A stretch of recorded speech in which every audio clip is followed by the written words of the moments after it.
A lot of discussion lately about Mr. Columbus and what he did and what he did not do. But your research that you've expounded on in previous programs as years going by, your thesis is older. That our presence in this hemisphere preceded the enslavement period. That there was another period where Africans came. Tell me a little bit more about that and how it pertains to this discussion of Mr. Columbus nowadays.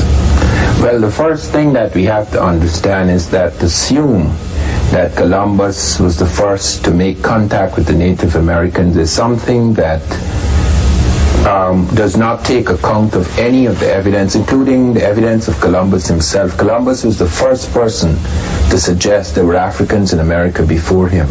He actually says in the journal of his second voyage that when he was in Haiti, the Native Americans there told him that black-skinned people had come in large boats from the south and southeast trading in gold-tipped metal spears. Columbus actually sent back samples of these gold-tipped metal spears back to Spain. They were assayed, they were inspected by metallurgists in Spain, and the Spanish metallurgists showed that they were identical with spears being forged in African Guinea. Of 32 parts, 18 were of gold, 6 of silver, and 8 of copper, just like the spears in the Caribbean. The words that were used by the people in the Caribbean that Columbus met in Haiti were identical with the words used in Africa all along the Atlantic coast. A range of words used for these spears. Are there a lot of writings from Mr. Columbus, by Mr. Columbus, that survive? How do you know that he wrote? Oh yes, Columbus made up a lot of things, but he wrote quite a lot. I mean, he made up a lot about his background, even his name, etc. But there is no question that he wrote he had at least 4 of his 4 major voyages. He left quite a lot of papers. There's a book published in this country in 1903, 2,114 pages, just on the surviving writings of Columbus, diaries of Columbus, things said about Columbus in connection with these diaries. Well, before we get into the era that preceded him, let's talk a little bit about Mr. Columbus. Who was he? Was he an Italian? What was his name? There's a question about Columbus. I have not gone very much into his identity because I know he made up so many things. There's a lot of confusion about that. A book by Frederick Paul, The New Columbus, suggests that he was a bastard son of someone called Colon. His name was Cristobal Colon, and that he took the name Cristoforo Colombo from a dead sailor because he'd been involved in some battle that opposed the Spanish sovereigns, and he needed them at a certain time, and he didn't want them to know about it, so he took on a different identity. There are lots of stories told about So that would suggest he was Spanish. Colon? Yes. He wasn't Italian, but I don't want to say he was Spanish because I'm making it quite clear there's a lot of confusion about his identity. And I have not been very much involved in that because my great concern has been to show that most people who are opposed to this thesis of an African connection with America are opposed because they assume that Europe was an advance, always an advance of other peoples, and that the reason why Columbus could sail and make contact first was because of the advance in their shipping. What we know now in 12 disciplines, Columbus, by the way, was not the only person to note these blacks. There are at least a dozen Europeans who noted them, in that within the first 50 and 100 years, seeing them in places where they had not been. There's a whole range of them. Peter Martyr, Vasco Nunez de Balbo in 1513, finding blacks among the Native Americans. And he actually asked these people, where did these blacks come from? And they said, we don't know, but they're a large settlement nearby. Just a bit more about Mr. Columbus because there's so much discussion. To the best of your knowledge, what was the premise of his voyage? Was it exploration or was it exploitation? What Columbus hoped to achieve, you see, is that a lot of excitement had developed in Europe about the voyages of Marco Polo, about the riches of India, etc. And to get a route to the rich Indies would be a great achievement.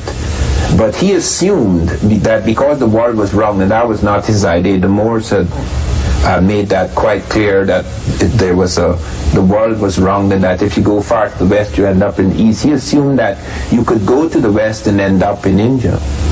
And he was so convinced of that although he landed on the edge, on the little islands on the edge of America, he did not know it was a new continent. He assumed he was off the edge of Asia. Even if he had doubts, he sent his notary, Fernando Pires de Luna, among the ships and made every man sign a document he was off the coast of Asia. And he threatened his men. If they were common sailors and they were to go back home and say that they had not been off Asia, they would be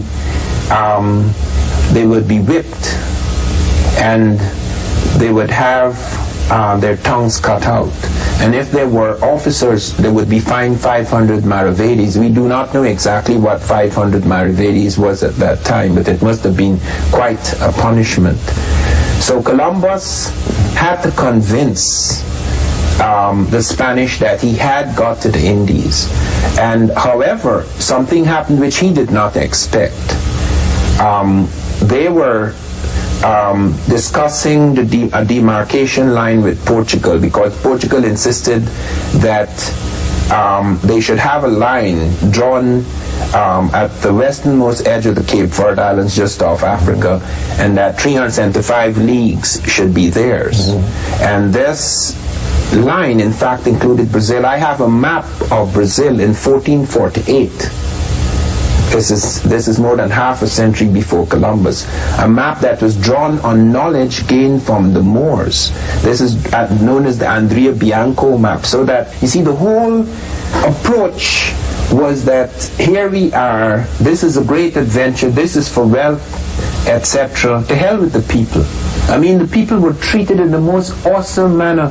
Hands were cut off if they didn't pay the tax. I mean, the most incredible massacres. And Columbus was the first person to actually initiate slavery, because he actually took half a dozen Native Americans with him back to Spain. And people are under the assumption, oh, these natives, they were so stupid, they thought the whites were gods. That is not the case. He left a fort in the Caribbean after his first voyage, and every man in that fort was slaughtered when the natives realized that these people were vulnerable. There are all sorts of things in that situation, but Columbus was absolutely heartless when it came to dealing with the natives. Even when they were kind to him, and he recorded in his diaries how generous these people were, he was so determined. The profit motive was so great, he was so greedy, that it didn't really matter. I mean, people became nothing. Well, before we go on, what thoughts run through your mind as you see forces being mobilized this year to engage in a massive celebration of this man? Well, I think that it should be understood that this so-called discovery was a discovery for Europe, and that this led to the ascendancy of Europe. It wasn't purely an accident, because 1492 is a very unusual year. It was not only the year Columbus sailed, it was the very year that the Africans were defeated in Spain. The Moors were defeated in January 1492. The African general Boabdil surrendered in 1492 in Granada, so that the ascendancy of Europe, the 1492 marked the ascendancy of Europe. The tragic thing is that since that time we have assumed, or been made to assume by the histories that have been written, is that people of Native American descent or African descent had inferior civilizations, and that everything European was superior, and that is the reason why Europe gained the ascendancy. All right. Now let's go back in time to when our ancestors began to reach this hemisphere. Did they engage in hostilities, or were they able to live harmoniously with the indigenous population in this hemisphere? Well, it depends on the period. In such a short time, I could only touch on the late 14th, 15th century period. When did it start? It started much earlier from different Africans, okay? Because we have evidence in pre-Christian times of Africans entering certain parts of Mexico and South America. We have it in terms of various sculptures and in terms of a range of ritual parallels. But in the 14th and 15th century, we move on far more certain ground because the evidence exists in a dozen disciplines. We have writing. They have found one of the African scripts. They have found African boats that could make those crossings. They have found maps indicating a crossing had been made. They have found linguistic connection showing words. They found plants, an American plant in Africa before Columbus, an African plant in America, more than one in fact. African plants in America before Columbus. They found a range of things like this apart from the eyewitness accounts. Any idea what the motivation might have been for Africans coming to this hemisphere? In the case of Abubakar II, this we know. The earlier visits, we can only conjecture that there could have been upheavals in the African world, like the Syrians attacking the Egyptians, etc., flights and so forth, trade, etc. But we in the case of Abubakar II, we are aware of his motives because it was written down. It doesn't just exist in an oral tradition. It actually exists in Arabic documents like the Al-Kalkashani and the Masalik al-Absar, that he had expanded as far to the north as the Sahara, as far to the north as the desert, as far to the west as far to the south, as the jungle, as far to the east as the Niger, where he was wrestling with other African peoples, the Songhai, and he wanted to cross the ocean because he felt he could expand. Okay. When he arrived, was his encounter with the indigenous population hostile? Only in one instance we are aware of hostilities developing, because when strange people enter new territory, the natives might accept them or might not accept them, and hostilities can arise, at least initially. We have cases where fights actually developed in Panama between black Africans and Native Americans. What I'm getting at is, was his motive in coming to these shores the same as Mr. Columbus? No. You see, in the case of Columbus, Columbus was a man seeking his fortune, who had not made himself. Abubakar II wasn't seeking a fortune, he was already made. He was a great king. He was very rich. He was not seeking the same things as Columbus. He was not driven by the same motives. And we have no evidence of Africans enslaving Native Americans. We have no evidence of them being brought over in situations of captivity. So we have no evidence of that. As I say, hostilities can arise occasionally because of the meeting of two peoples, regardless of race or intention. But we have no evidence that the kind of Columbus enterprise was the same. It was far removed, because the Columbus enterprise, because of the lies of Columbus, it led people coming in millions, a steady, endless stream of Europeans leaving their countries to come in this direction in the hope of finding gold and having people subject to them, etc. This led to a whole different world order. How does an historian like yourself ascertain that somebody that far back in time was a liar or lied? Well, because of the conflicting reports, and because of a lot of work has been done recently. One of the works done by Frederick Paul, The New Columbus, where he documents a great deal of things. And I myself, looking over diaries, found inconsistencies, serious inconsistencies, where, for example, Columbus is in Cuba, and the letter arrives from King Ferdinand telling him to come home immediately because someone has appeared at the court, Jaime Ferrer, quarreling about this demarcation line, and which throws a shadow over Columbus. And Columbus pretends that he's too gravely ill to move, would not go back home, and writes in the reply letter that he is certain that Cuba is the continent. Now we know that that is a lie. We know that's dishonesty because I found an earlier letter he wrote 6 months earlier in which he tells a friend that he's certain Cuba is an island because the natives who lived there for centuries have told him so, and they could circumnavigate it. You find lies also about South America. When he's sent on the third voyage, he's given 6 ships and 3 are sent down to find this landmass that they hear the Portuguese are talking about. Columbus lands on the landmass, does not come off the ship. Every time we have friends over for a, should we say, little get-together, we reach for the tower. Tower. And he claims that South America is an island. He claims that Cuba is the continent. Now obviously, and since there are things that indicate that this is not so, I mean, surely he could be wrong about the New World. He could be wrong about this being India. He could have made a mistake. He could have thought he was off Asia. You could excuse that. But there are certain things you cannot excuse. You see, the man is deliberately involved in deception because he wanted the Portuguese to gain control of that landmass to the south. Because I actually found the letter he wrote one of his sons, Diego Columbus, in which he tells him that Vespucci is about to appear in court, have him do this and do that. The man would do anything for me. In the regular history, it looks like if Vespucci is the rival. He is trying to fill his hand by allowing the Portuguese to enter Brazil and keeping the Spanish out. Well, why didn't he land on the landmass? Why did he stay on board his ship? Do you know? We do not know. He claimed he had arthritis, wanted to accept that if one did not know how mendacious he was, because why wouldn't he claim that for Spain? Why wouldn't he dispute that landmass? But we have evidence that he was getting money from Spain and Portugal, and he was arrested. You see, the Spanish began to realize that Columbus was lying.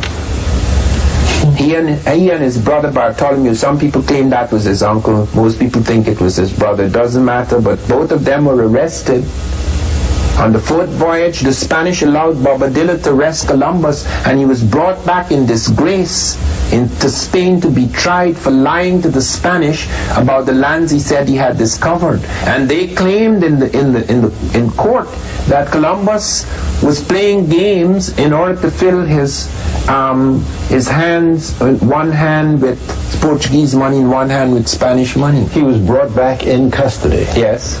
And he was tried. He was tried. Was he convicted? No, it appears that, I wouldn't say he won the case, but because some of the things that he would have got, if it were not for the case, he did lose. He didn't lose all of his fortunes. It was reduced and he never sailed again. He never sailed again. So he did suffer as a result of the trial, but there were doubts about certain things, and then there were certain people of influence, it seems. Some people have suggested that there was this relationship or a great affection that the Queen had for him, but that is just news of the world stories, so that one does not know what it is that saved him. What was it that he brought back from the so-called New World on his voyages? You say he made a total of 4 or 6 voyages? 4 voyages. 4 voyages. On the first trip, one is aware that he brought back the half a dozen Native Americans who were eventually taught to speak Spanish, and of course, as slaves. I wouldn't say they weren't called slaves, but they were brought back against their will. Okay, so I mean, you would call it slaves. I don't know if they were placed in positions at least. Yes, captives. Okay, and remember that these voyages weren't just Columbus entering territory on his own. These voyages brought thousands of people going in, taking parts of the Caribbean, taking parts of North America. So he left many of the voyages on shore. Yes, and they established settlements, they built forts and towns and villages and churches, etc. I see. So they were able to establish a real foothold which was going to be expanded and would to change the whole life of America. So based on returning after that first voyage with Native Americans, how did he raise money for the second and the third and the fourth voyage? Oh, well, then they got all excited when he came back, and all the people on board said how they had actually found this land, and there was this chance of this new kingdom, etc. And of course, he kept up the lie that there was gold somewhere. They didn't actually find the great gold they dreamed of, but they found lands they could expand themselves on. They could. It was rich in all sorts of things. There were new plants and foods. The foods in America, and a lot of people are not aware of this, that about 500 plants and fruits entered Europe. It doubled the food supply in Europe in 30 years. So that had, I mean, apart from the question of having eventually being able to take Africans in to exploit the territory, to use them to work on these lands there, it altered the life of Europe.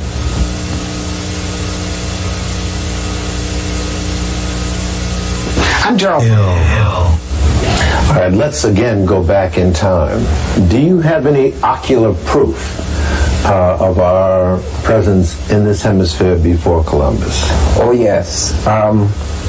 There are many heads of West Africans in the latter period and their earlier heads in the pre-Christian period. Something you can show us that I can show in terms There's of one that doesn't deal with the period I've been dealing with, but which is very unusual because it has braids. And this was deliberately covered up because this head has been, it has not been shown in public for about 50 years. It reappears. These are braids here. Yeah, these are braids. This is a stone head. And where does this go back to? What this era? goes back to Tresapotes. It's a period before Christ, and it's found on the head, on a great stone head, a great sculpture in stone.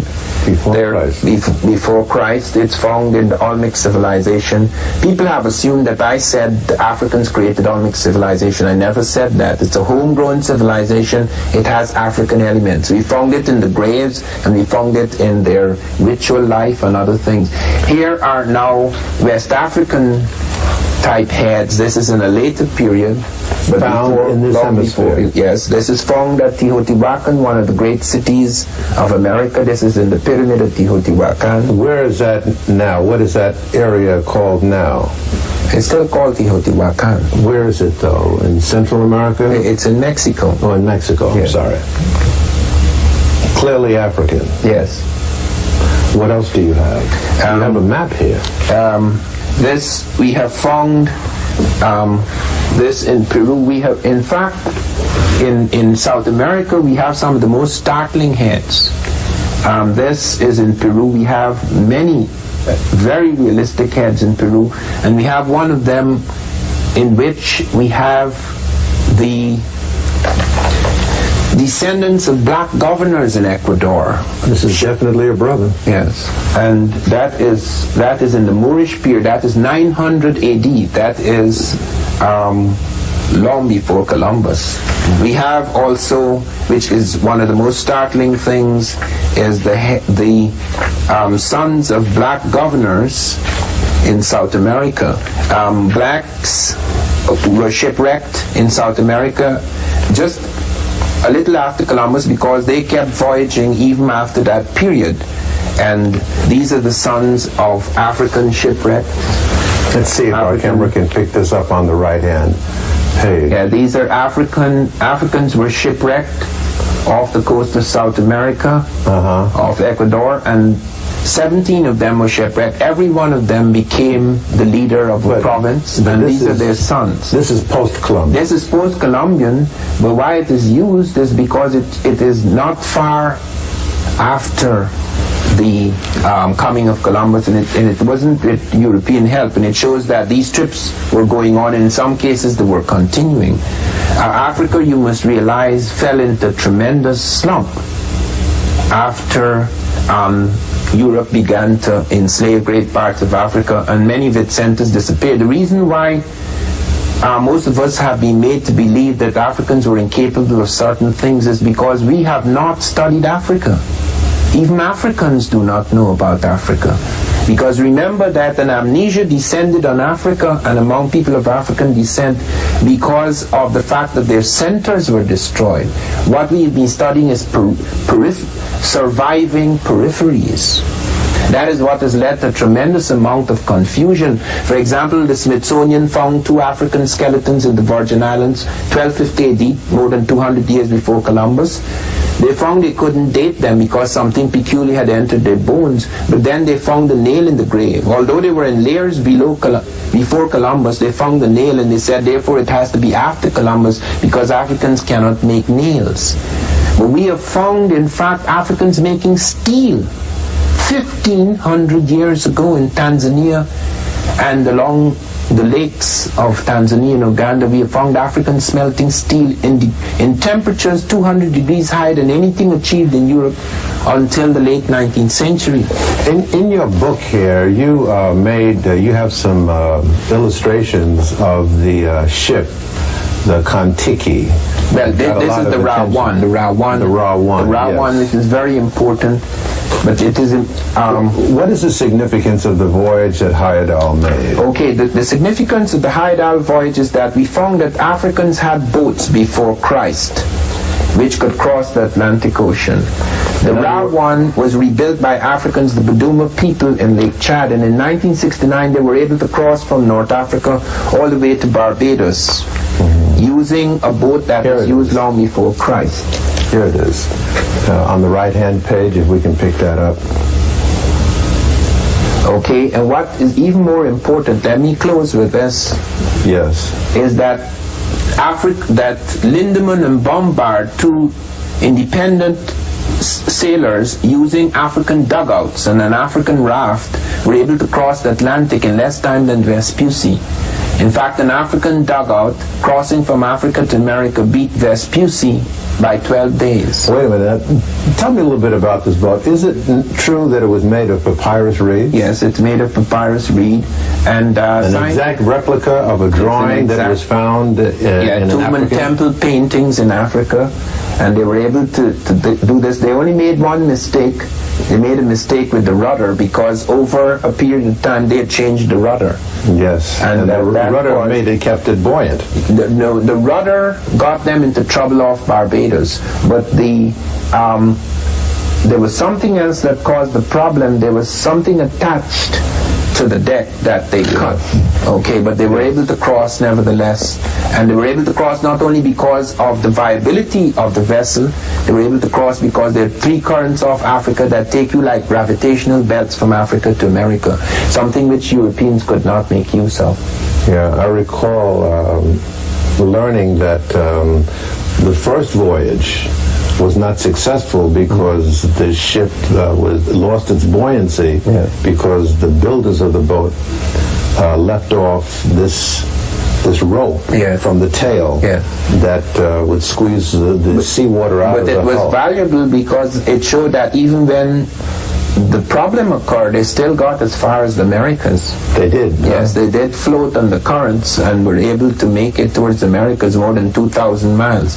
So that even if there was an accident, they would still have made it. But the second voyage, they built it right and they made it intact. Yes.